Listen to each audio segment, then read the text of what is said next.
We continue this morning with our stories of the Underground Railroad in New Jersey.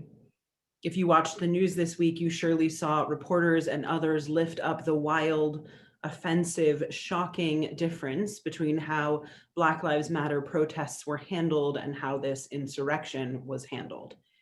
It is so important that we keep telling the stories of moments when people of all races stood on the right side of history, or, as we will hear today, on the wrong side of history. Last week, our story from the UGRR was about a white riot in Newark, how prescient sharing that story now seems. When we lose sight of what was and when we forget what humans are capable of, we are more vulnerable than ever. So please give your attention this morning to Marilyn and Kristen as they share our next stop on the Underground Railroad. Welcome to the 7th presentation in our series of stories from the Underground Railroad in New Jersey. You could say that today's story is the Underground Railroad in reverse. It's not one of bravery or outstanding character, but one of villainy, subterfuge, and deception by white men of power. The Van Wickle slave ring of East Brunswick, New Jersey. Throughout this presentation, you'll hear the names of real people ensnared in this plot, some of the 180 people who have been identified by scholars and the Lost Memorial Project.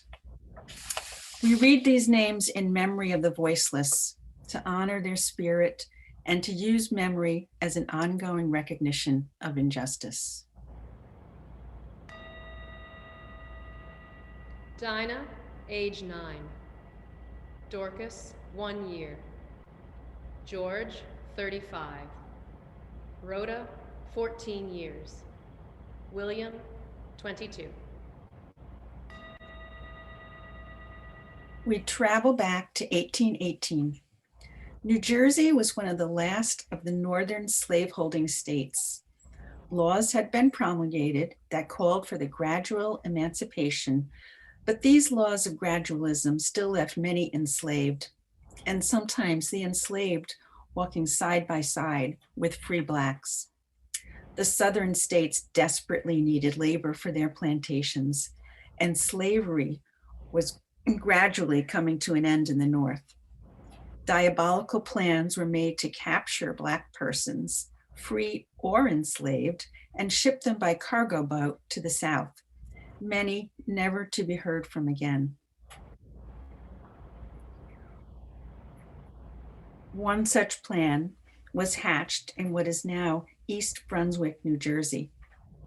The plot centered on Jacob Van Wickle and his brother-in-law, Charles Morgan, a Louisiana state legislator and plantation owner, with the help of other relatives and business associates. Van Wickle, a prominent judge and former freeholder from Middlesex County, convinced his brother-in-law to purchase enslaved people in New Jersey and sell them at much higher prices in Louisiana, where demand was great. An 1812 New Jersey law required a slave's consent to leave New Jersey, but entrusted the evaluation of this slave's consent to a member of the judiciary.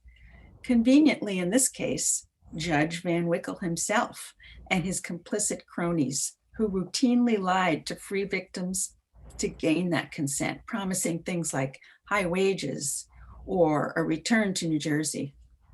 Children as young as 2 days old were ensnared in the plot. Contemporaneous accounts even said that Van Wickle counted a 6-week-old infant's cries as an assent to a lifetime of enslavement. Van Wickle and Charles Morgan also scooped up people from city jails from as far away as Newark, New Jersey. If you saw the movie 12 Years a Slave, you saw even free Black people who were unable to prove their free status were routinely classified as runaways and imprisoned. To recoup the cost of imprisonment, government officials like New Jersey Governor Isaac H. William sold the imprisoned if their masters didn't claim them within 10 days. and Judge Jacob Van Wickle himself advanced funds to government officials to acquire these individuals. The captured Blacks, free or enslaved, were even housed at Van Wickle's own home, called the Slave Castle, living under guard until they could be shipped away. And just to keep the profits in the family, Van Wickle's son, Nicholas, became Morgan's purchasing agent. Eventually, public outrage garnered from newspaper reporting and shipping irregularities shed light on the scheme, and several participants were indicted. Judge Van Wickle himself, however, after launching his own PR campaign to proclaim his innocence, was never brought to trial and even appeared as a witness against his son-in-law, Charles Morgan, who was indicted for removing persons too young to give consent. Rachel, age 22. Harvey, 22. Mary, age 2. Jonas, 16. Joseph, 2 days old.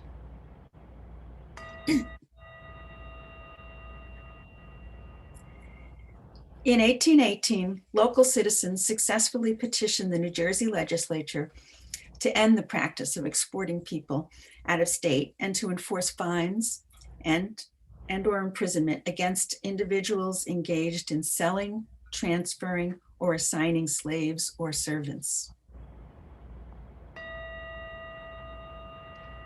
Susan Silvery, age 30. George Byram, 18. Susan Hager and her 3 children, Rhoda, Mary, and Augustus.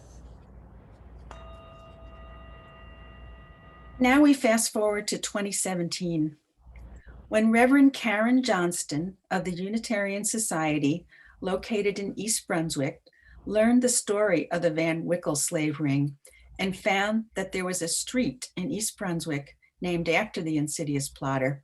She led her congregation and other community leaders to petition the governing body to change the street name and to establish a lasting memorial, creating the Lost Souls Memorial Project.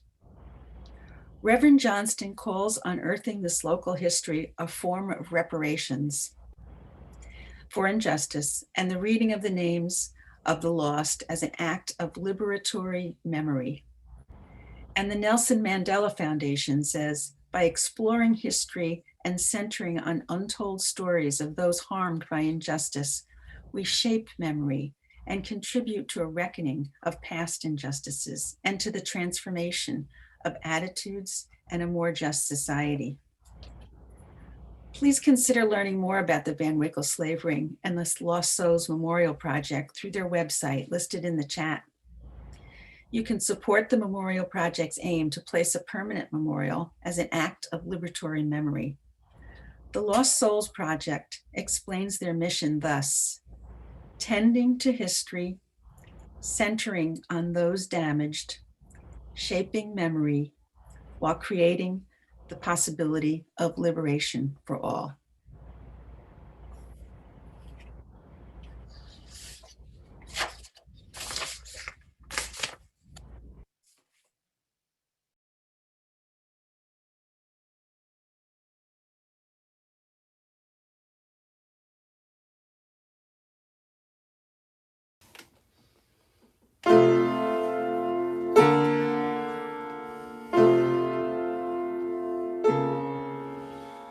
Nobody knows the troubles I've seen.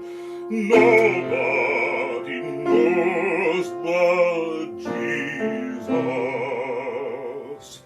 Nobody knows the troubles I've seen.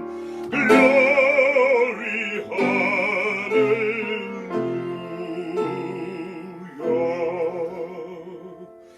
Sometimes I'm up, sometimes I'm down.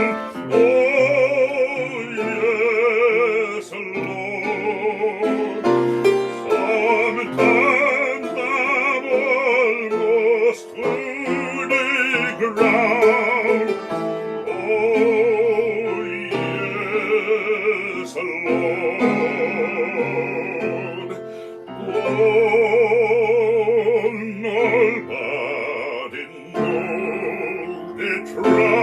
troubles I've seen, nobody knows but Jesus. Nobody knows the troubles I've seen. Glory, hallelujah.